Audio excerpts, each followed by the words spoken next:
Osama Bin Laden, un nombre que alguna vez resonó en cada transmisión de noticias, terminal de aeropuerto y sala de guerra en todo el mundo. Para algunos era un fantasma, pero para el gobierno de Estados Unidos era el hombre más buscado del mundo. Estamos hablando de un tipo que convirtió una cueva en Afganistán en el centro del terror global, que superó a la CIA, esquivó ataques de drones y desapareció en las montañas como una sombra durante casi una década. No solo llevó a cabo el ataque terrorista más letal de la historia moderna, no. Cambió la forma en que funciona el mundo. Los viajes aéreos, la inteligencia, la privacidad, la guerra, todo cambió en ese día fatídico. Pero la verdadera historia no trata solo sobre el 11 de septiembre. Se trata de la cacería humana más larga en la historia de Estados Unidos y de cómo la pista que se enfrió luego volvió a activarse y después explotó en una noche en el fondo de Abbottabad. Esto no fue solo una operación militar. Es una historia de obsesión, política, secretos y venganza. Así que abróchate el cinturón porque hoy nos sumergiremos en la cacería de Osama Bin Laden.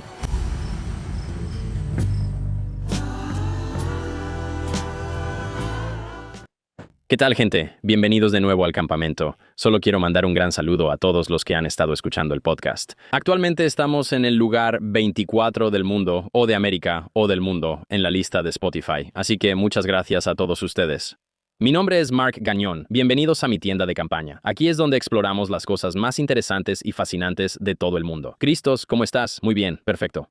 Así que en el último episodio les pedí a las personas, les dije, oigan, cuéntenme a qué se dedican en sus trabajos. Recibimos muchísima gente participando. Supuse que la mayoría eran cosas como gestión de patrimonio, doctores, aeroespacial, muchas cosas así.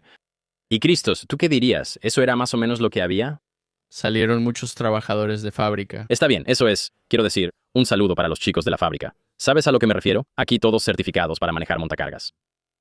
Tenemos algunos chicos de la construcción. Alguien dijo que es el director general de BlackRock, lo cual está increíble. Estoy en servicios financieros, soy ajustador de seguros. Vamos, amigo, estoy sentado en mi puesto de operador del 911, en el escritorio de operador del 911 y pruebo torres de telefonía celular. Está bien, o sea, ese comentario Choppy 3710, ese comentario está loco. Consultor de gestión empresarial, o sea, tenemos a la mejor gente de todos lados, ¿verdad?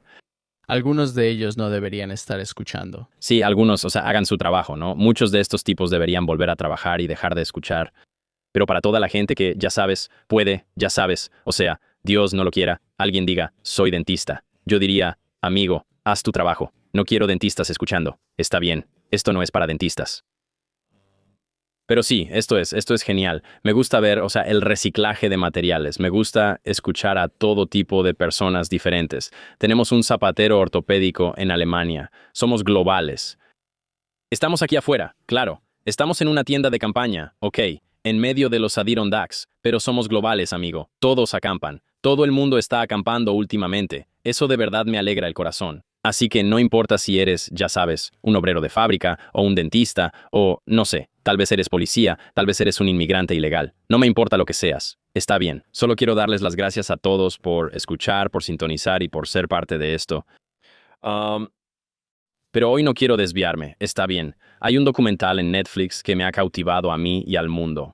Y hoy vamos a profundizar aún más en, quiero decir, tal vez uno de los Nepo Babies más controvertidos de todos los tiempos. Osama Bin Laden. Vamos a sumergirnos en el mundo y la vida de Osama. Cristos, ¿conoces a este tipo? Marcó mi experiencia en 5º grado, así que sí. ¿En serio? ¿Dónde estaba tu salón de 5º grado? Fui a la escuela en Queens, y ese día el edificio en realidad tenía vista al World Trade Center. ¿El edificio? ¿A qué te refieres? El edificio de la escuela, yo estaba en el 5º piso y tenías una vista directa del perfil de la ciudad. ¡Guau! Ese día aprendiste algo de matemáticas. Sí, 2 menos 2. ¿Qué, Cristos? Eso es sumamente insensible. Estoy personalmente ofendido, ¿de acuerdo? Miles de personas murieron todo por Osama Bin Laden y algunas otras personas también. Pero hoy vamos a profundizar en Osama. Cómo fue capturado y cómo fue la cacería para atrapar a quiero decir, a uno de los terroristas más malvados de todos los tiempos y lo que realmente se necesitó para atraparlo, ya sabes, para hacer justicia por todas esas personas. Así que vamos a empezar. Para entender a Osama Bin Laden y cómo se convirtió en el hombre más buscado de Estados Unidos, tenemos que regresar hasta cuando solo era un niño rico de Arabia Saudita. Si no lo sabías, Osama Bin Laden no nació, ya sabes, en una cueva complotando contra Estados Unidos. Sabes, creo que muchas veces los occidentales occidentales piensan que él siempre fue malvado. No, en cierto momento solo era un niño normal. Nació en una familia increíblemente rica. Su papá, Muhammad, era dueño de una enorme empresa de construcción que básicamente construyó la mitad de Arabia Saudita y, ya sabes, su infraestructura. Y estuvo involucrado en algunos de los proyectos sauditas más respetados de la historia. O sea, estamos hablando de la renovación de la Gran Mezquita en la Meca y la Mezquita del Profeta en Medina. Y no eran solo trabajos de construcción. Tienes que entender que para los musulmanes, la Meca es como el centro de todo. ¿Sabes? Es como lo más importante, es lo más importante. El sitio sagrado de peregrinación. Hay tenemos todo un canal aparte sobre eso, Religion Camp. Un saludo para ustedes. Pero para conseguir un trabajo de construcción, ya sabes, en Medina o trabajando en la Gran Mezquita en la Meca, eso viene con una responsabilidad sagrada que hace que la familia Bin Laden sea increíblemente rica y respetada. Entonces, Osama nació en 1957, uno de los 54 hijos de Muhammad con varias esposas. 54 hijos, sí. Quiero decir, puedes entender por qué este tipo quería llamar la atención. ¿Sabes? Se perdió entre la multitud. Y curiosamente, Osama realmente destacaba, ¿verdad? Era alto, de voz suave, y lo describían como alguien con una intensidad silenciosa que la gente notaba. Su padre murió en un accidente de avión cuando Osama tenía solo 10 años. Ironía. Así que sí, a eso le llamamos ironía. Es la definición de... Quiero decir, es una locura que su papá muriera en un accidente de avión. Él entiende lo doloroso que es pasar por eso, y aún así crea un ataque y manda a un montón de personas que conoce a llevarlo a cabo y morir de la misma manera. No lo hagas ver como una figura digna de compasión. No da lástima. Es psicótico. Es como que experimentas dolor y dices, sí, voy a someter a toda esta gente al mismo dolor. O sea, eso es absolutamente alucinante. Pero eso fue lo que pasó. Y como te puedes imaginar, la fortuna familiar era tan enorme que apenas afecta su estilo de vida. Así que, al crecer, Osama básicamente tenía todo en bandeja. Y ya sabes, fue a las mejores escuelas de Arabia Saudita, manejaba autos de lujo, vivía en algo parecido a un palacio y durante su adolescencia estaba bastante occidentalizado. Usaba ropa de diseñador, practicaba artes marciales y, al parecer, era fan de los programas de televisión estadounidenses. El tipo fácilmente pudo haber terminado como otro, ya sabes, como un playboy saudita estudiando negocios en Europa o, ya sabes, en Estados Unidos, como hacen muchos chicos ricos de Medio Oriente. Pero cuando era adolescente, había señales de que Osama era diferente. Mientras sus hermanos estaban de fiesta y disfrutaban de la buena vida, él se volvió cada vez más religioso y empezó a asistir a grupos de estudio islámico, ya sabes, fascinándose con la idea de que los musulmanes estaban siendo oprimidos en todo el mundo. Su riqueza se estimaba en alrededor de $250 millones, pero aún así eligió simplemente pasar el rato, ya sabes, con sus amigos y usar ese dinero para ayudar a financiar lo que él llamaba guerras santas. La transformación realmente se aceleró cuando fue a la Universidad Rey Abdulaziz a finales de los años 70. Y fue aquí donde se encontró con profesores que realmente empezaron a guiarlo por el camino de la radicalización y específicamente ideas sobre el imperialismo occidental y la necesidad de que los musulmanes lucharan en contra. Un profesor en particular, Abdullah Absam, se convirtió en una especie de mentor para él. Y Absam predicaba que era deber de todo musulmán librar la yihad contra los enemigos del Islam. Y esto cautivó al joven Osama. Pero cuando tenía poco más de 20 años, algo cambió. Se obsesionó con estas ideas islámicas radicales y con la noción de que el mundo musulmán estaba bajo ataque. El verdadero punto de inflexión llegó en el 79, cuando la Unión Soviética invadió Afganistán.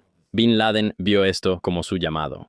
Aquí tenía la oportunidad de luchar contra lo que él veía como un ataque comunista sin Dios a un país musulmán soberano. Así que en los años 80 hace sus maletas y se dirige a Afganistán para unirse a la lucha contra los soviéticos. Ahora, aquí es donde las cosas se ponen peligrosas en la vida de Osama. Mientras está en Afganistán, Bin Laden conoce a un médico egipcio llamado Ayman al-Zawahiri. Y puedes pensar en Zawahiri como el diablo en el hombro de Bin Laden. Él es quien lo convence de que luchar contra los soviéticos no es suficiente. Zawahiri sembró la idea de que necesitaban hacer la guerra contra todos los que ellos llamaban enemigos del Islam, y eso incluía, ya lo adivinaste, a Estados Unidos. Así que para el 88 Bin Laden ya había formado Al-Qaeda, que literalmente significa la base. Y sabes, esto no era solo una milicia local, esto era algo completamente nuevo y aterrador. Su misión era esta yihad global, usando la fortuna de su familia en la construcción para financiar los ataques terroristas en cualquier parte del mundo. Uno de los primeros ataques ocurrió en 1993, cuando terroristas intentaron volar el World Trade Center en Nueva York, matando a 6 personas y dejando heridos a miles, según estimaciones. Pero lo que la mayoría de la gente no sabía en ese momento era que el dinero de Bin Laden había ayudado a financiarlo. Era como un socio silencioso en el ataque, financiándolo desde miles de kilómetros de distancia. Luego, en agosto de 1996, Bin Laden hizo algo que nunca se había hecho antes. Emitió una declaración pública de guerra contra Estados Unidos, no contra el ejército o el gobierno, sino contra todos los estadounidenses. Publicó este manifiesto diciendo que matar estadounidenses en cualquier parte del mundo no solo era aceptable, sino que era un deber religioso. La parte más aterradora llegó en 1998 cuando el reportero de ABC News, John Miller, logró conseguir una entrevista con Bin Laden dentro de una cueva en Afganistán. Al llegar, Miller asumió que sería, ya sabes, como cualquier otra entrevista en un país extranjero. Él hacía una pregunta, ellos respondían en su idioma, y el traductor más o menos traducía y seguían así de un lado a otro. Pero esta vez fue completamente diferente. Bin Laden informó al equipo que no habría traducción hasta que la entrevista terminara. E hizo esto para que el reportero, John Miller, no pudiera hacer preguntas de seguimiento. Al responder la pregunta, Osama no estaba despotricando ni gritando. Literalmente, solo estaba hablando en un tono medido y profesional, básicamente llamando al asesinato masivo de estadounidenses. O sea, una de las preguntas que hizo Miller fue esta: Señor Bin Laden, usted ha emitido una fatua llamando a los musulmanes a matar estadounidenses donde puedan, cuando puedan. ¿Eso está dirigido a todos los estadounidenses, solo al ejército estadounidense o solo a los estadounidenses en Arabia Saudita? Bin Laden responde lo siguiente: Alá nos ha ordenado glorificar la verdad y defender la tierra musulmana, especialmente la península arábiga, contra los no creyentes. Luego continúa explicando cómo, después de la Segunda Guerra Mundial, los estadounidenses se volvieron más injustos con los musulmanes. Y luego dice: su postura contra los musulmanes en Palestina es despreciable y vergonzosa. Estados Unidos no tiene vergüenza. Creemos que los peores ladrones del mundo hoy en día y los peores terroristas son los estadounidenses. Nada podría detenerlos, excepto quizás una represalia en la misma medida. No tenemos que diferenciar entre militares o civiles en lo que a nosotros respecta. Todos son objetivos, y esto es lo que dice la fatua. La fatua es general e incluye a todos los que participan o ayudan a los ocupantes en matar musulmanes. Y Bin Laden no estaba hablando solo por hablar, porque el 7 de agosto de 1998, Al-Qaeda bombardeó simultáneamente las embajadas de Estados Unidos en Kenia y Tanzania, matando a 224 personas y dejando a miles más heridas.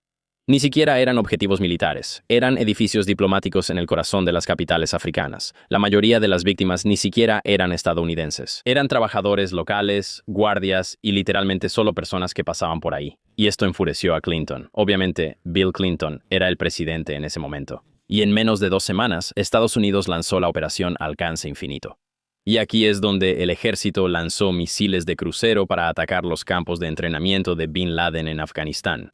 Quiero decir, estamos hablando de misiles de precisión por valor de millones de dólares disparados al lugar exacto donde creíamos que estaba Bin Laden. Y los misiles dieron en sus objetivos perfectamente, destruyendo los campos y matando a decenas de terroristas. Pero cuando se disipó el humo, Bin Laden ya no estaba. Él escapó. Y esa fuga demostró algo aterrador. No se trataba solo de un tipo escondido en una cueva. Este era alguien con una red de inteligencia seria, sistemas avanzados de alerta y la capacidad de mantenerse un paso adelante de la máquina de matar más poderosa que haya existido. Así que para 1999, Bin Laden todavía hacía apariciones públicas, al menos en sus propios términos. Concedía entrevistas y publicaba material de propaganda mostrando los campos de entrenamiento de Al-Qaeda en pleno funcionamiento. Y no se estaba escondiendo por miedo. Simplemente era más difícil de localizar. Pero para el verano de 2001, Bin Laden estaba completamente en la clandestinidad. No había nuevos videos ni entrevistas. Y fue entonces cuando estaba planeando su ataque más grande hasta ese momento, el 11 de septiembre. ¿Qué onda, amigos? Vamos a tomar un descanso rápido porque... Su comida apesta, así es. Vivimos en un país donde, desafortunadamente, mucha de la comida que comemos, incluso si intentas comer sano, tiene pesticidas y aceites de semillas, y quién sabe qué más hay en tu, ya sabes, tu wrap César. Y por eso es importante complementar tu alimentación. Esto es lo que hago todos los días, y lo hago con Simbiótica. Sí, me encanta Simbiótica porque es la manera más fácil para mí de complementar mi alimentación y obtener todos los nutrientes que necesito y que debería estar obteniendo de mi comida. Pero desafortunadamente no lo hago porque, ya sabes, el mundo y el capitalismo o lo que sea. Pero con Simbiótica puedo obtener mi magnesio, que tomo todas las noches. Eso me ayuda a dormir. Tomo mi calostro, que es excelente para la salud intestinal. Me ayuda con la piel y me da un impulso al sistema inmunológico. Y lo que más me emociona es el mineral Shilajit. Shilajit es una resina mineral antigua que literalmente viene del Himalaya. Suena loco, pero no lo es. Está aquí mismo en este pequeño frasco, solo un poco en agua tibia. Y desde que lo he estado tomando, o sea, está lleno de ácido fúlvico, ya sabes, minerales traza, todas esas cosas que deberías obtener de tu comida, pero no lo haces. Y desde que lo he estado tomando, me siento más alerta.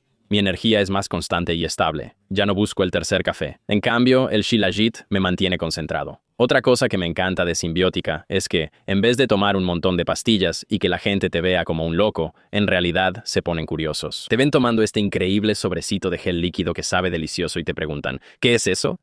¿Qué estás tomando ahí? Y les digo, estoy tomando mi Simbiótica por mi salud porque quiero vivir hasta los 180 años. Así que, si te interesa recuperar tu salud para el verano, sentirte mejor, tener más energía estable y hacerlo de la manera más deliciosa posible, ve a Simbiótica.com/camp, usa el código promocional CAMP y obtendrás un 20% de descuento en tu pedido y envío gratis si vas a Simbiótica.com/camp o haz clic en, ya sabes, la descripción. Verás los enlaces justo ahí o incluso en la parte inferior de este banner. Ahora, volvamos al programa. ¿Qué tal, chicos? Vamos a tomar un pequeño descanso porque tengo que contarles un secretito sucio. ¿De acuerdo? La industria de los seguros no quiere que sepan esto. Bueno, básicamente, lo que hacen las compañías de seguros es que obtienen ganancias reteniendo tu dinero el mayor tiempo posible. Tú les pagas cada mes. Y luego, cuando finalmente ocurre un accidente, intentan negar o retrasar tus reclamaciones para poder seguir manteniendo sus ganancias. Quiero decir, la cosa empeora aún más cuando en la corte, las compañías de seguros quieren que los miembros del jurado piensen que el conductor culpable, ya sabes, una mamá que choca por detrás a alguien, que es madre soltera, y hacen creer que ella será quien pague la cantidad del veredicto. Mientras tanto, en realidad son las compañías de seguros las que van a cubrir los costos. Y eso es lo que quiero decirte sobre la buena gente de Morgan & Morgan, porque ellos se encargan del caso y casi siempre van tras las grandes compañías de seguros y no contra las personas que tienen la culpa. Morgan & Morgan luchan duro por sus clientes y esas corporaciones lo saben y eso las enfurece. Un cliente reciente en Pensilvania acaba de recibir $29 millones. ¿La mejor oferta de la aseguradora? $500,000. 500,000.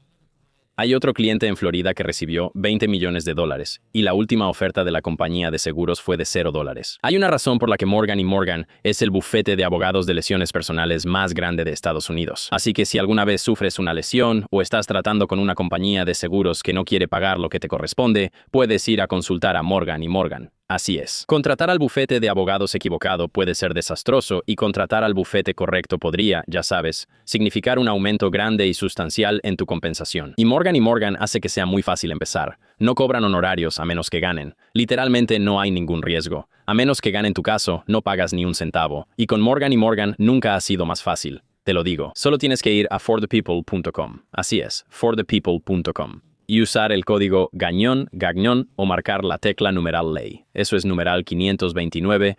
Eso es forthepeople.com/GAGNÓN o marca la tecla numeral ley. Eso es numeral 529. Y este es un anuncio pagado. Ahora, damas y caballeros, volvamos al show. Para este momento, los secuestradores ya estaban en Estados Unidos terminando su entrenamiento de vuelo. De hecho, tenemos un episodio con Rod McElheer, quien es un mayor retirado de la Fuerza Aérea y piloto de aerolínea comercial, que enseñó en una escuela de vuelo en Phoenix, Arizona, en marzo de 2001, y cuando estuvo allí, terminó enseñando a un estudiante llamado Hani Hanjour, quien más tarde sería conocido como el secuestrador del vuelo 77 de American Airlines, el avión que se estrelló contra el Pentágono.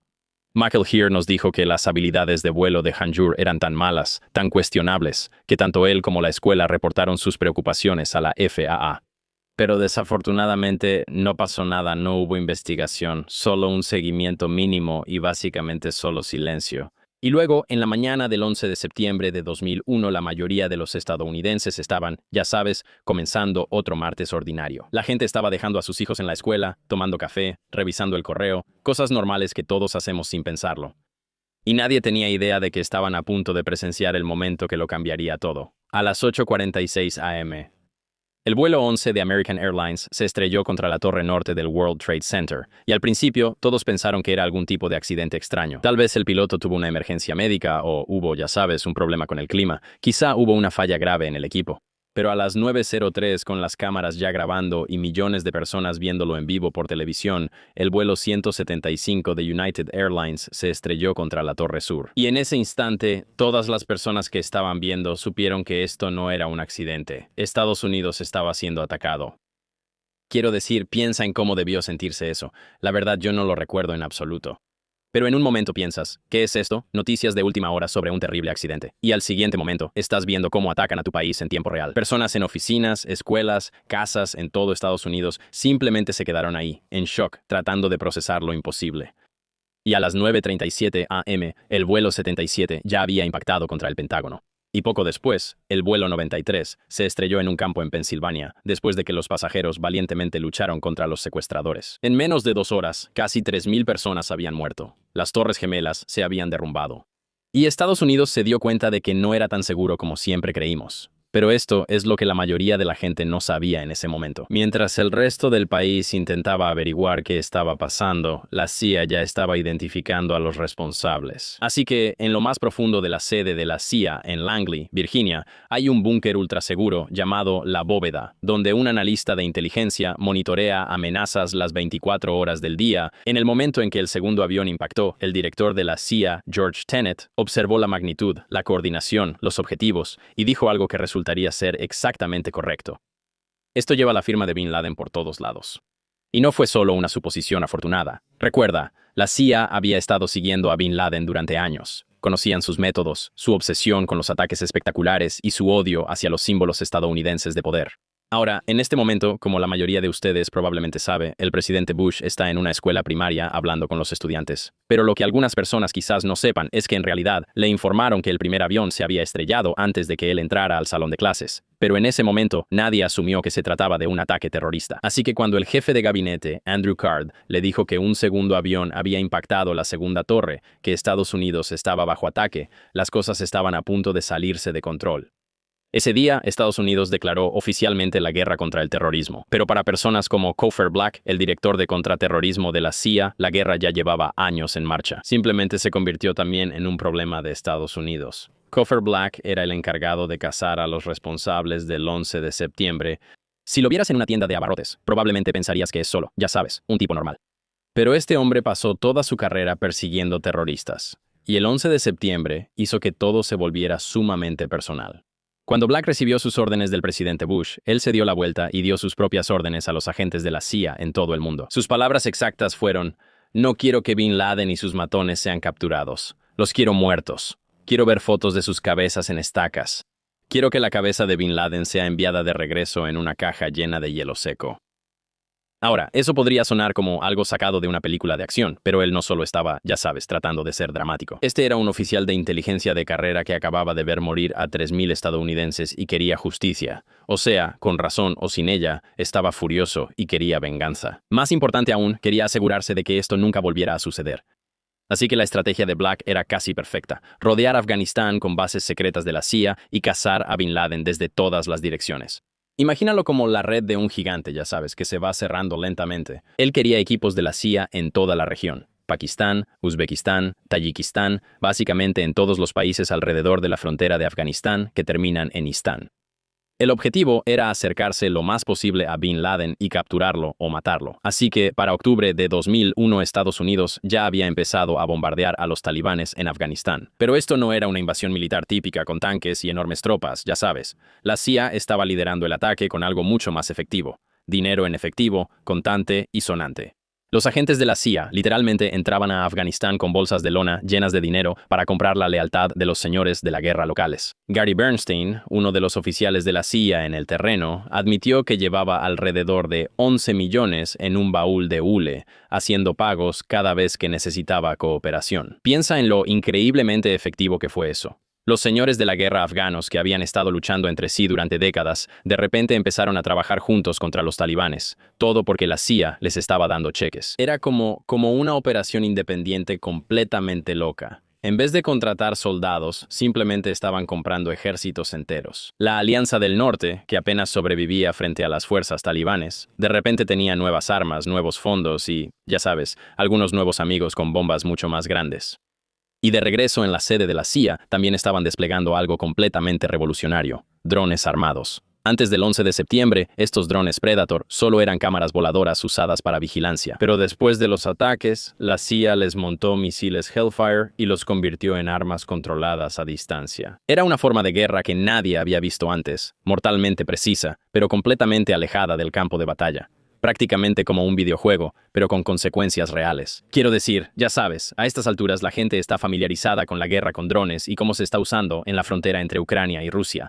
Pero en ese momento, nunca se había utilizado de esta manera. Quiero decir, estos programas eran ultra secretos y de última tecnología. Así que en 2 meses, los talibanes estaban huyendo. Kabul había caído y Bin Laden lo estaban cazando por las montañas de Afganistán. Y para noviembre, solo unos meses después, tenían a Bin Laden exactamente donde lo querían, atrapado en una fortaleza en la montaña sin ningún lugar a donde huir. Y lo que sucedió después atormentaría a todos los involucrados. Solo un mes después, en diciembre de 2001 en ese momento, apenas 3 meses después de los ataques en Nueva York, Gary Bernstein recibió una llamada que había estado esperando. La inteligencia confirmó que Bin Laden se estaba escondiendo en las cuevas de Tora Bora. Esta era su oportunidad de acabar con todo de una vez por todas. Este es el momento. Pero lo que sucedió en esas montañas se convertiría en uno de los mayores arrepentimientos en la guerra contra el terrorismo. Así que en noviembre, el Talibán se estaba derrumbando más rápido de lo que cualquiera había esperado, y Kabul había caído por completo, y de repente hubo reportes sobre un enorme convoy saliendo de la capital. Estamos hablando de unas 200 camionetas cargadas de combatientes dirigiéndose al sureste hacia la frontera con Pakistán. Fuentes locales le decían a la CIA que Bin Laden estaba en ese convoy junto con, ya sabes, miles de sus combatientes más leales de Al-Qaeda. Gary Bernstein había estado cazando a Bin Laden durante años, y este era el momento para el que se había estado preparando. El tipo, ya sabes, es como un detective que ha estado resolviendo el mismo caso, persiguiéndolo sin parar, estudiando cada pista, cada detalle.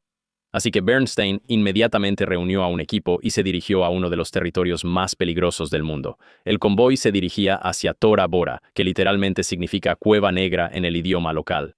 Y ese nombre, quiero decir, no podría haber sido más apropiado. Este no era solo un escondite cualquiera. Era un complejo enorme, un complejo de cuevas construido en las Montañas Blancas cerca de la frontera con Pakistán. Y aquí viene la parte loca. Durante la guerra de los años 80 contra los soviéticos, la CIA en realidad ayudó a los muyahidines dándoles suministros, que a su vez usaron para extender y reforzar estas cuevas. Así que Estados Unidos de alguna manera, supongo, accidentalmente creó la fortaleza perfecta que Bin Laden ahora estaba usando para esconderse de Estados Unidos. El equipo de Bernstein se instaló en una escuela en las estribaciones, usando básicamente esta vieja escuela como base de sus operaciones. Y este era el centro de mando en medio de la nada. El gran avance llegó cuando encontraron una radio que pertenecía a uno de los miembros de Al-Qaeda. Los combatientes de Bin Laden usaban radios para comunicar todo. Así que cuando encontraron esta radio, la escucharon, esperando oír cualquier cosa que los llevara a la ubicación de Bin Laden. Pero entonces sucedió lo inesperado. El propio Bin Laden habló por la radio y básicamente les decía a sus combatientes que lamentaba todas las muertes. Era como escuchar una llamada telefónica a escondidas, excepto que estas llamadas estaban revelando la ubicación del hombre más buscado del mundo. La información de inteligencia era clara. Bin Laden estaba definitivamente en Tora Bora con cientos de sus combatientes más duros. Ahora, aquí es donde las cosas se ponen realmente intensas. Bernstein decidió dividir a su equipo en 2, y ya de por sí era un equipo pequeño. Así que, después de días de escalada, llegaron a una posición desde donde podían mirar hacia el valle y ver el complejo de cuevas. Pero cuando llegaron ahí, vieron a cientos de combatientes de Al-Qaeda moviéndose alrededor de las cuevas como hormigas. El equipo de la CIA tenía designadores láser, básicamente dispositivos de alta tecnología que podían marcar objetivos para las aeronaves. Uno de los muchachos le informó por radio a Bernstein y dijo: «Tenemos el objetivo a la vista. Solicitamos permiso para comenzar los ataques». Burns no dudó. Dio la orden: «Abran fuego». Lo que sucedió después fue algo sacado de una película. Quiero decir, durante 56 horas seguidas la fuerza aérea más poderosa del mundo bombardeó estas cuevas sin descanso. Estamos hablando de bombarderos B-52 soltando bomba tras bomba, aviones de combate haciendo ataques de precisión, incluso estas cosas llamadas bombas Blue 82, Daisy Cutter, cada una pesando 15,000 libras. Quiero decir, estas bombas son tan grandes que en realidad pueden crear nubes en forma de hongo. Así que casi parecen pequeñas bombas nucleares tácticas. A pesar del peligro constante, la campaña de bombardeos estaba funcionando y las cuevas estaban siendo destruidas. Los combatientes de Al-Qaeda estaban muriendo. Y la inteligencia sugería que Bin Laden no tenía a dónde ir, que estaba atrapado. Era el momento, ya sabes, finalmente lo tenían acorralado. Pero luego vino la decisión de la que todos los involucrados aún se arrepienten. Estas montañas tienen innumerables rutas de escape que llevan a Pakistán y se necesitaban tropas en el terreno para cerrarlas. Así que envió una solicitud urgente a sus superiores que enviaran a los Rangers del ejército para bloquear las rutas de escape. Estos soldados que podrían haber sido desplegados en las montañas en cuestión de horas, pero el Pentágono dijo que no. Su excusa fue, ya sabes, que estaban preocupados por arriesgar vidas estadounidenses y lo que veían como esta peligrosa guerra en las montañas, y pensaron que los combatientes afganos a los que les pagaban podrían encargarse en su lugar, y esto fue un error enorme. Los combatientes afganos no eran leales a Estados Unidos, eran leales a quien les pagara más dinero. Algunos de ellos probablemente estaban ganando dinero de ambos lados, mientras que otros, ya sabes, estaban relacionados con algunas de las personas que luchaban para Al-Qaeda. Así que el 17 de diciembre de 2001, el complejo de cuevas finalmente cayó. Los combatientes afganos entraron y encontraron a unos 60 prisioneros de Al-Qaeda que simplemente parecían exhaustos y derrotados.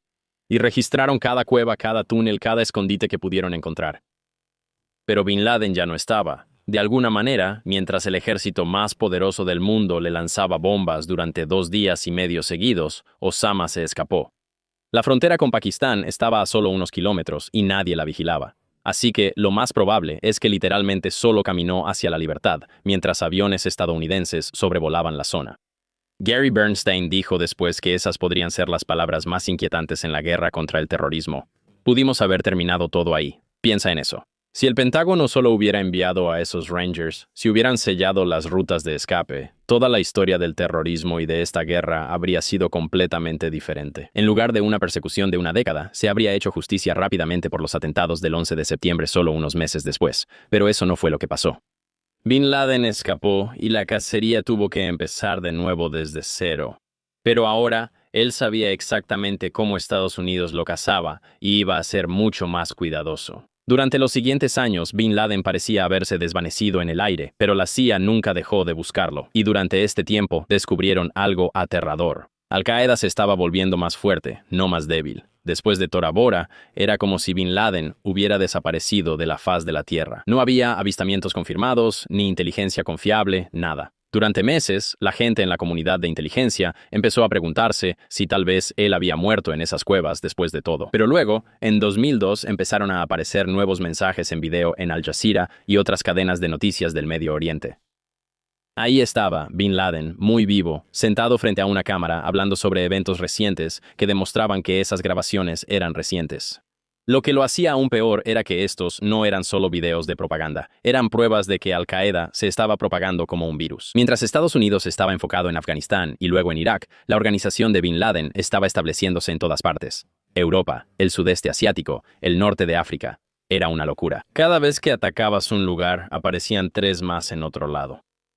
Luego, en marzo de 2004, terroristas de Al-Qaeda hicieron explotar trenes de cercanías en Madrid durante la hora pico, matando a 191 personas y dejando más de 1.800 heridos. No eran soldados, ni funcionarios del gobierno, nada. Eran personas comunes que solo intentaban llegar a su trabajo. Y luego, un año después, atacaron el sistema de metro de Londres, matando a 52 personas y dejando a 700 más heridas. El mensaje era claro. Al-Qaeda podía atacar en cualquier lugar y en cualquier momento. Y el gobierno de Estados Unidos puso $25 millones por la cabeza de Bin Laden, la recompensa más grande de la historia, pero incluso con ese enorme incentivo, nadie decía nada. Mientras tanto, la CIA estaba creando lo que llamaron el Programa de Interrogatorio Mejorado. Ahora seamos honestos sobre lo que es esto, ¿de acuerdo? Es tortura, solo que ya sabes, con algo de jerga legal alrededor. La agencia abrió un centro de detención en la bahía de Guantánamo y comenzó a capturar a operativos de alto nivel de Al-Qaeda siempre que podían encontrarlos. La bahía de Guantánamo fue elegida deliberadamente por funcionarios estadounidenses como el lugar para detener a sospechosos de terrorismo debido a su estatus legal único. Aunque está controlada por el ejército estadounidense, se encuentra en el extremo sureste de Cuba, técnicamente fuera del territorio soberano oficial de Estados Unidos.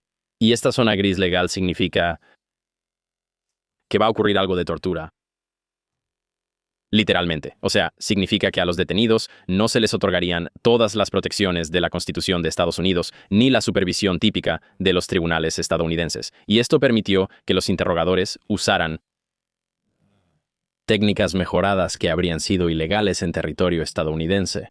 Estas pueden o no incluir el ahogamiento simulado, donde se hace que un prisionero sienta que se está ahogando, privación del sueño durante días y estrés. Posiciones en las que los detenidos eran obligados a mantener posturas dolorosas durante periodos prolongados, exposición a temperaturas extremas, ruido o música fuerte y continua para inducir una ruptura psicológica, desnudez forzada, humillación. Algunos prisioneros fueron sometidos a simulacros de ejecución, golpizas y confinamiento solitario durante meses o incluso años. Una de sus mayores capturas fue un tipo llamado Abu Zubaydah, quien básicamente era el principal reclutador y coordinador logístico de Al-Qaeda. Piénsalo como el de recursos humanos de los terroristas o algo así. Conocía a todos, sabía cómo funcionaba la organización, sabía de dónde venía el dinero. Bajo interrogatorio, empezó a dar nombres y detalles sobre la estructura de Al-Qaeda. Una de las cosas más importantes que reveló fue un nombre en clave: Mukhtar. Saavedra dijo que este era, ya sabes, el hombre detrás del 11 de septiembre, este tipo, Mukhtar. El nombre en clave seguía apareciendo. Otros detenidos como Ramzi bin al-Shibh también mencionaron a Mukhtar, y los analistas de la CIA finalmente conectaron los puntos. Mukhtar era Khalid Sheikh Mohammed, KSM, un yihadista veterano que había estado en el radar de Estados Unidos durante casi una década. De hecho, era el tío de Ramzi Youssef, el hombre detrás del atentado de 1993 al World Trade Center. Y se creía ampliamente que KSM había ayudado a financiar y coordinar ese ataque. Rastrearlo no fue fácil. KSM era un fantasma. Se movía con frecuencia, usaba casas de seguridad en todo Pakistán y siempre estaba rodeado de personas lo suficientemente leales como para recibir una bala antes que entregarlo. Pero después de meses de vigilancia, interrogatorios y pistas, especialmente tras la captura de Abu Zubaydah y bin al-Shibh, la CIA finalmente tuvo un golpe de suerte. A principios de 2003, la inteligencia pakistaní lo rastreó hasta una casa en las afueras de Islamabad. Y luego, el 1 de marzo de 2003, una operación conjunta entre la CIA y el ISI de Pakistán allanó la casa y encontraron a KSM escondido con su familia y lo capturaron con vida. KSM era el director de operaciones de Bin Laden. Era duro, pero no lo suficiente para Guantánamo. Quiero decir, nadie lo es. Aguantó un tiempo, pero finalmente, bajo estas técnicas de interrogatorio mejoradas, empezó a hablar. Y cuando habló, fue como meterse, ya sabes, en la mente de cómo funcionaba realmente Al-Qaeda. Confesó haber planeado el 11 de septiembre, afirmando que él personalmente le propuso la idea a Bin Laden en 1996. Y también admitió docenas de otros complots, como el complot Bojinka, que fue un complot fallido, que involucraba hacer explotar 12 aviones comerciales con destino a Estados Unidos sobre el Pacífico. Eso habría matado a más de 4,000 personas y fue un intento de asesinar al Papa Juan Pablo II durante su visita a Filipinas. Él también orquestó el caso del terrorista del zapato bomba, Richard Reed, para derribar un avión estadounidense usando explosivos ocultos en sus zapatos. La CIA estaba reuniendo enormes cantidades de inteligencia de estos interrogatorios y estaban aprendiendo sobre la red financiera de Al-Qaeda, sus métodos de comunicación e incluso sus técnicas de reclutamiento. Pero aquí está la parte frustrante. A pesar de toda esta inteligencia, Bin Laden seguía completamente oculto. Era como si pudieran capturar a todos a su alrededor, pero no a él. Ninguna pista llevaba a ningún lado, cada posible fuente resultaba ser poco confiable y cada informe de inteligencia prometedor conducía a cuevas vacías o casas de seguridad abandonadas. Luego, en 2009, sucedió algo que mostró lo peligroso que se había vuelto esta cacería. Un hombre llamado Humam Khalil Abu Mulal al-Balawi se acercó al gobierno jordano afirmando que podía ayudar a la CIA dándoles información interna sobre el liderazgo de Al-Qaeda. Este tipo era perfecto, era doctor. Hablaba varios idiomas. Afirmaba tener acceso al círculo íntimo de Bin Laden. Decía que podía proporcionar inteligencia en tiempo real sobre dónde se escondía el liderazgo de Al-Qaeda. Al-Balawi pasó varias pruebas, proporcionó información de inteligencia legítima y finalmente convenció a la agencia de que era auténtico. Así que la CIA organizó una reunión secreta en una base remota en Afganistán llamada Camp Chapman. Esto no era una simple reunión en una cafetería. Esta era quizá su instalación más fuertemente protegida, donde llevaban a sus activos más valiosos para sacarles información. Había varios oficiales de la CIA presentes, incluyendo algunos de sus expertos en contraterrorismo más experimentados. Hasta este momento, nadie en la CIA se había reunido con al-Balawi en persona hasta que llegó al complejo. La CIA tenía un problema importante. ¿Cómo saludas a una persona que se supone te va a dar información crítica sobre el hombre más buscado del mundo? ¿Simplemente lo dejas entrar por las puertas con los brazos abiertos y lo haces sentir bienvenido y cómodo? ¿O lo detienes y lo registras arriesgándote a que se ofenda o se asuste y se vaya? Bueno, eligieron la primera opción.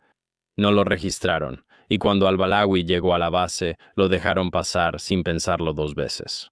Luego llegó al lugar dentro de la base donde se iba a llevar a cabo la reunión, pero algo no parecía estar bien. Y la CIA no sabía que al-Balawi había sido un agente doble todo el tiempo, trabajando para Al-Qaeda mientras fingía ayudar a Estados Unidos. Luego sale de su auto, y cuando los oficiales de la CIA se acercan, detona una bomba suicida que tenía escondida bajo su ropa. 7 oficiales de la CIA murieron en la explosión, resultando en uno de los ataques más mortales contra la CIA en la historia de la agencia. ¿Qué tal, gente? Un anuncio rápido. Si eres fan de Camp Gañón o Religion Camp, tengo excelentes noticias porque vamos a lanzar History Camp. Así es. Este es el canal donde vamos a explorar los temas más interesantes, fascinantes y controvertidos de todos los tiempos a lo largo de toda la historia, ¿verdad? Probablemente conoces a Benjamin Franklin, no sé, Thomas Jefferson, Nikola Tesla, figuras interesantes de la historia, y probablemente aprendiste sobre ellos en la escuela y fue bastante aburrido, pero aquí no. Como sabes, fui criado por un teórico de la conspiración, así que voy a profundizar en todas las relaciones sociales interesantes, extrañas, ocultas y secretas que todos estos hombres famosos e influyentes de nuestro pasado compartido tienen. Así que si te interesa, por favor, suscríbete al canal de YouTube. Estará fijado en la descripción y también en los comentarios. Y si estás en Spotify, esto realmente no aplica para ti, pero estos episodios también se estarán publicando ahí. Solo danos una calificación alta porque realmente ayuda al programa. Ahora, volvamos a esto. ¿Qué onda, chicos? Vamos a tomar un descanso rápido porque estoy aquí sentado en mi hermosa tienda de campaña, como puedes ver, cada semana, día tras día. Y la gente siempre pregunta, dicen, Mark, ¿cómo puedo tener una tienda como esa? Quiero sentarme en una tienda hermosa e invitar a un amante, un amigo, ya sabes, alguien a quien aprecio y adoro. Quiero hacerles pasar un buen rato dentro de mi tienda. Bueno, es fácil. Gracias a la buena gente de BlueChew.com. Así es, BlueChew es la marca original que ofrece tabletas masticables. ¿Y qué hacen estas tabletas? Me alegra que lo preguntes. Te van a dar un rendimiento sexual más fuerte, más duro y de mayor duración. Así es. Te van a ayudar a levantar la carpa en cualquier lugar, donde sea. Y lo mejor de todo es que todo se hace en línea. Eso significa que no tienes que ir al consultorio del doctor y, ya sabes, hablar con él y decirle, ya sabes, me siento medio raro. Mira, esto no es para personas que, ya sabes, necesariamente les falte algo. Esto es para personas que quieren tener la mejor experiencia de su vida, ya sea el día de San Valentín, un cumpleaños, un funeral, quién sabe. Cuando lo necesites, nunca sabes cuándo podrías necesitar BlueChew. Y tenemos una oferta especial para los oyentes de este programa. Así es. Prueba tu primer mes de BlueChew gratis. Así es. Completamente gratis. Mark, ¿va a funcionar para mí? Oye, es gratis. ¿Por qué no intentarlo? Visita BlueChew.com para más detalles e información importante de seguridad. Y le agradecemos a BlueChew por patrocinar este podcast. Muy bien, ahora vamos a ello y volvamos al programa. En 2009 se sentía como si la CIA estuviera más lejos que nunca de encontrar a Bin Laden. Habían capturado a decenas de operativos de Al-Qaeda, desbaratado innumerables complots y gastado miles de millones de dólares en la búsqueda. Pero su objetivo principal seguía siendo un fantasma. Pero oculto entre toda esa información de inteligencia, había un detalle crucial que finalmente resolvería por fin este caso. Después de años de interrogatorios, los analistas de la CIA empezaron a notar algo. Varios detenidos mencionaron a un hombre conocido como el Mensajero.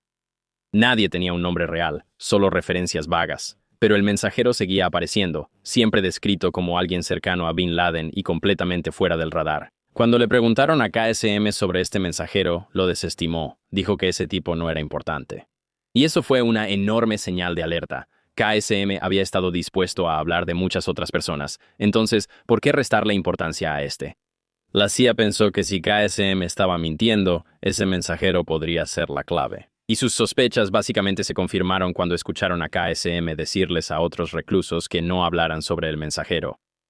Pero rastrearlo no sería tan fácil. El nombre era vago y realmente no tenían mucho más. Pero luego, en 2004, Hassan Gul le dijo a la CIA que Abu Ahmed al-Kuwaiti era un mensajero de Bin Laden y un asociado cercano de KSM. Así que se les prendió el foco y empezaron a atar cabos. Pero aquí está el problema. Abu Ahmed al-Kuwaiti era solo un apodo. Básicamente significaba Abu Ahmed, el tipo kuwaití. Era como tratar de encontrar a alguien llamado Juan de Chicago en una ciudad de millones de personas. Así que para este momento, la agencia había creado un grupo especial dedicado a encontrar a Bin Laden, pero este no era solo otra unidad antiterrorista. Este era un equipo de élite formado por los mejores analistas de la CIA trabajando únicamente en este caso. Estudiaron cada uno de los videos que Bin Laden había publicado, analizándolos cuadro por cuadro, buscando pistas. Analizaron su apariencia para rastrear su salud. Estudiaron los fondos para adivinar su ubicación. Incluso examinaron la iluminación para averiguar a qué hora del día se grabaron los videos, qué aves había en el fondo, cualquier cosa que pudiera darles una idea de dónde se encontraba. Buscaban cualquier cosa, reflejos en sus lentes, incluso la forma en que tenía recortada la barba. Era como si la ciencia forense se aplicara al terrorismo, usando cada detalle para construir una imagen de dónde podría estar escondiéndose. Y por supuesto, no resultó en nada. Luego, en 2007, un gran avance. La CIA conecta el nombre Abu Ahmed al-Kuwaiti con una identidad real, Ibrahim Said Ahmed, un hombre pakistaní nacido en Kuwait con vínculos con figuras clave de Al-Qaeda. La CIA pudo obtener un número de teléfono que se sospechaba pertenecía al mensajero y comenzó a rastrear ese número. A mediados de 2010, este mensajero cometió un error crítico. Usó un teléfono celular para llamar a alguien y esa sola llamada permitió a la CIA triangular su ubicación. Fue rastreado mientras conducía hacia un gran complejo en Abbottabad. No tenía líneas telefónicas, ni internet, muros altos, alambre de púas, y era demasiado seguro para que un simple mensajero entrara y saliera. Y fue entonces cuando los analistas empezaron a sospechar que acababan de encontrar al principal mensajero de Bin Laden.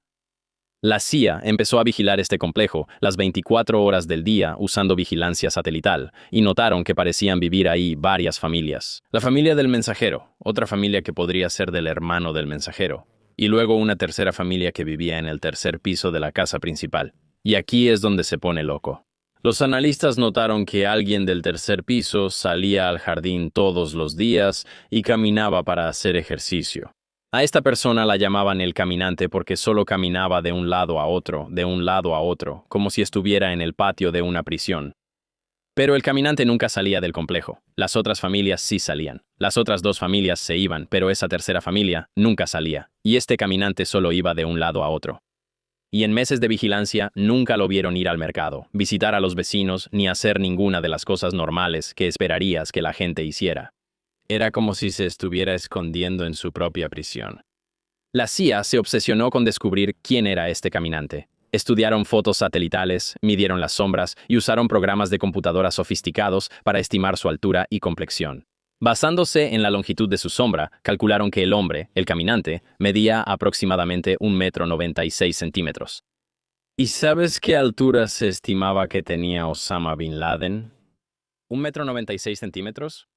Para septiembre de 2010, la CIA estaba convencida de que habían encontrado a su objetivo. Todo encajaba. El mensajero de confianza, el complejo seguro, esta misteriosa tercera familia que nunca sale, y un hombre alto, de la estatura exacta de Osama Bin Laden, paseando por el jardín, pero que nunca sale. Pero aquí está el detalle. No podían estar 100% seguros. Nunca habían conseguido una foto clara del rostro del caminante. Esto podría haber sido simplemente un simple recluso que nunca sale. No podían interceptar sus comunicaciones porque no había ninguna. Y no podían simplemente tocar la puerta y preguntar. La CIA le estaba pidiendo al presidente que autorizara una incursión militar basada, esencialmente, en una suposición. Así que ahora el presidente, Barack Obama, tiene una decisión que tomar.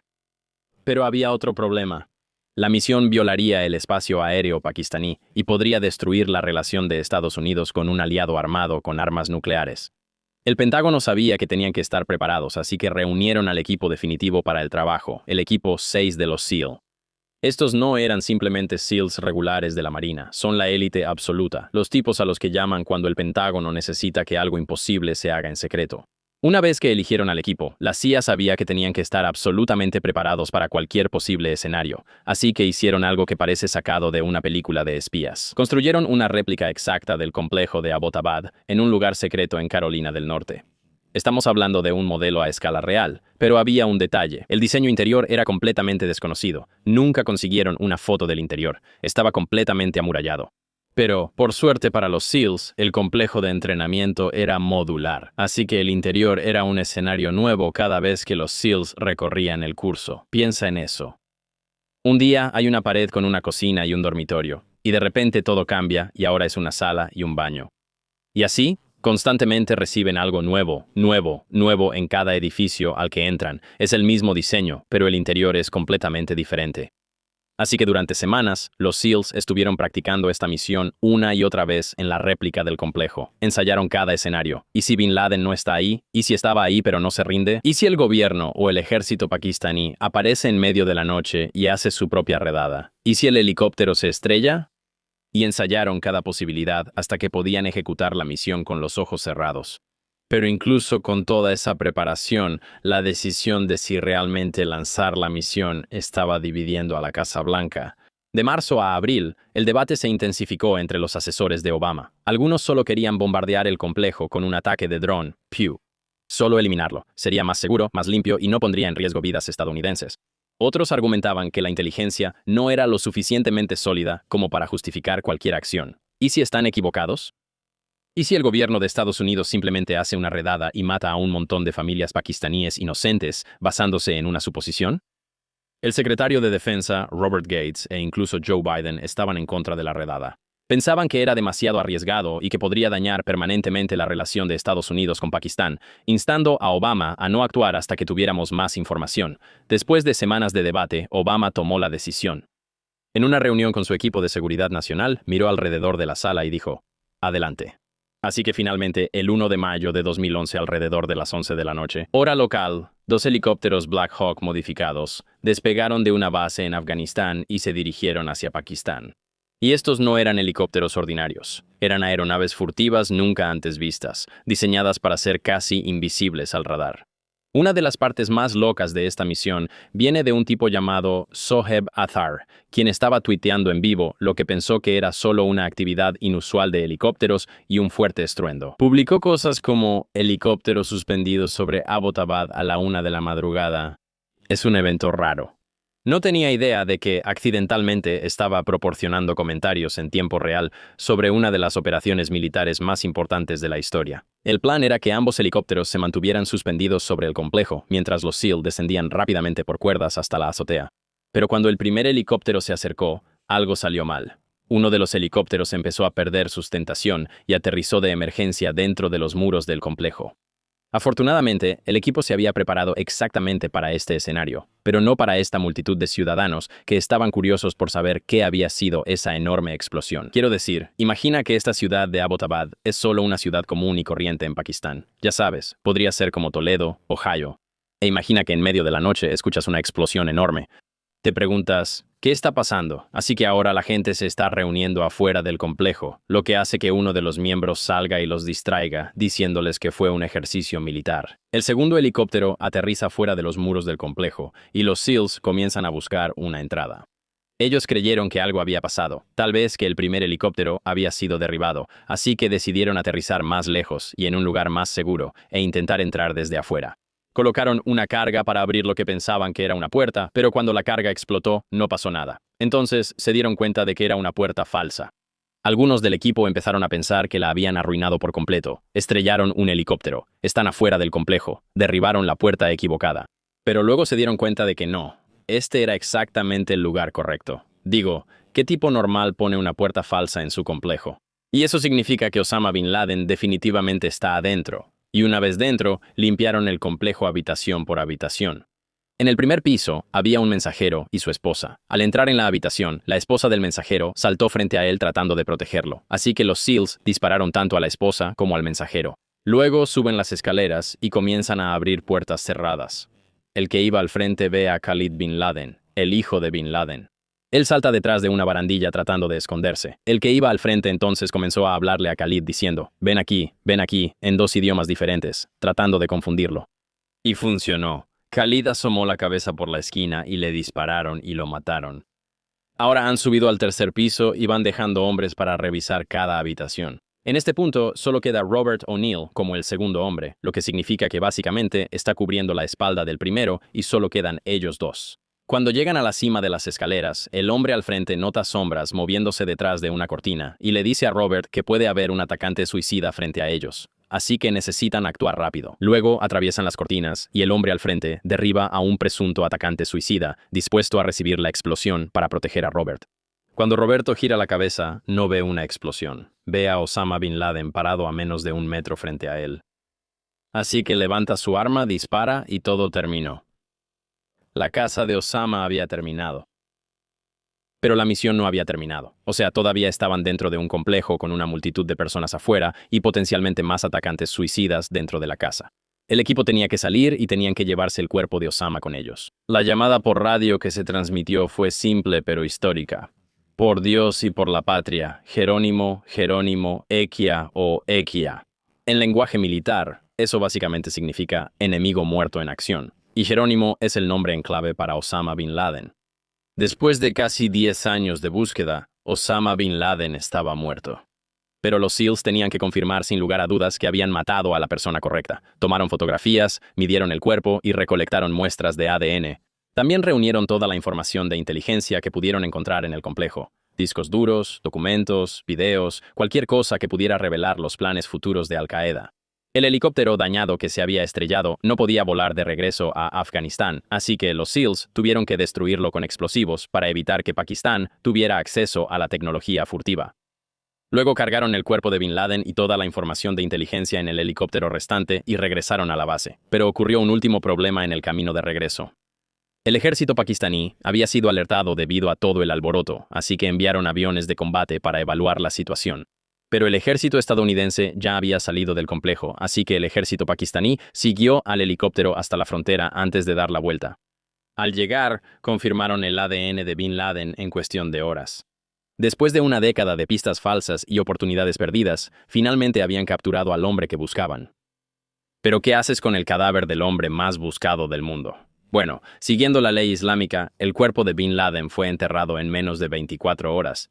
El ejército de Estados Unidos quería asegurarse de que no hubiera una tumba para que no se convirtiera en un santuario para otros miembros de Al-Qaeda u otros terroristas, así que decidieron arrojar su cuerpo al océano.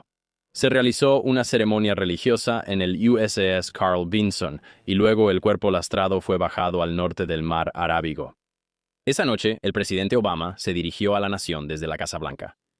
Él dijo, cito, «Esta noche puedo informar al pueblo estadounidense y al mundo que Estados Unidos ha llevado a cabo una operación que mató a Osama Bin Laden, el líder de Al-Qaeda y un terrorista responsable del asesinato de miles de hombres, mujeres y niños inocentes». La reacción es inmediata. La gente se reunió afuera de la Casa Blanca y en Times Square para celebrar. Para las familias de las víctimas del 11 de septiembre, la muerte de Bin Laden trajo una sensación de justicia que muchos pensaron que nunca llegaría. No podía devolverles a sus seres queridos, pero demostró que Estados Unidos nunca dejaría de buscar a los responsables de ese terrible día. La cacería de Osama Bin Laden finalmente había terminado, pero su impacto se sentiría para siempre. Y esa, damas y caballeros, es la historia de cómo el gobierno de Estados Unidos rastreó al hombre más buscado del mundo. Muchas gracias a todos por sintonizar otro episodio de Camp. Mi nombre es Mark Cañón. Hacemos estos episodios 2 veces por semana. También tenemos Religion Camp y pronto lanzaremos History Camp. Vengan a verme en la gira. Vayan a checar la mercancía en Campamento Goods, también en Campamento de Religión. Tenemos todo tipo de mercancía increíble. Las fechas de la gira están en mi sitio web y me encantaría verlos en algún show. Muchas gracias a todos. Nos vemos la próxima vez. Paz. Si llegaste hasta el final de este episodio es porque nos apoyas. Y por eso, nosotros te apoyamos a ti.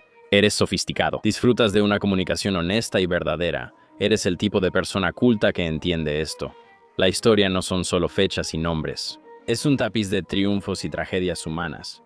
Desde el día en que Nostradamus hizo su primera profecía hasta la mañana en que Paul Revere hizo su cabalgata de medianoche, desde los oráculos antiguos hasta los revolucionarios modernos. Por eso te necesito. Si aún no lo has hecho, por favor suscríbete a Hoy en la Historia, nuestro boletín gratuito. Hoy en la Historia te trae las historias que importan, los momentos que lo cambiaron todo y los secretos ocultos en el tiempo. Únete a miles de entusiastas de la historia que reciben su viaje diario por la historia. No dejes que otro día de historia pase desapercibido para ti. Lleva la conversación a tu bandeja de entrada. Regístrate ahora usando el código QR o el enlace en la descripción. Hoy en la Historia, porque la historia y sus relatos moldean el mundo del mañana. Gracias por ver el episodio, nos vemos la próxima vez.